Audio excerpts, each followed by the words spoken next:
አሁን የማሳያችሁ አፕሊኬሽን ፋይልስ ባይ ጉግል ይባላል። ይሄን አፕሊኬሽን በአስተማማኝ ሁኔታ ስልካችሁን እንድታጸዱ ይጠቅማችኋል።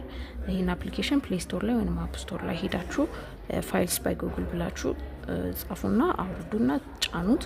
ከዛ በኋላ ትላልቅ የሆኑ አላስፈላጊ የተደጋገሙ ፋይሎችን ይለይላችኋል። ከዛ በቀላሉ ስልካችሁን ማጽዳት ትችላላችሁ። ምንም አይነት አዳ ያመጣም፣ ስልካችሁን አያጨናንቅባችሁም። ስለዚህ በሰከንድ ውስጥ የተሻለ ስፔስ ይኖራችኋል ማለት ነው። አሁን የማሳያችሁ አፕሊኬሽን ፋይልስ ባይ ጉግል ይባላል። ይሄን አፕሊኬሽን በአስተማማኝ ሁኔታ ስልካችሁን እንድታጸዱ ይጠቅማችኋል። ይሄን አፕሊኬሽን ፕሌይ ስቶር ላይ ወይም አፕ ስቶር ላይ ሄዳችሁ ፋይልስ ባይ ጉግል ብላችሁ ጻፉና አውርዱና ጫኑት።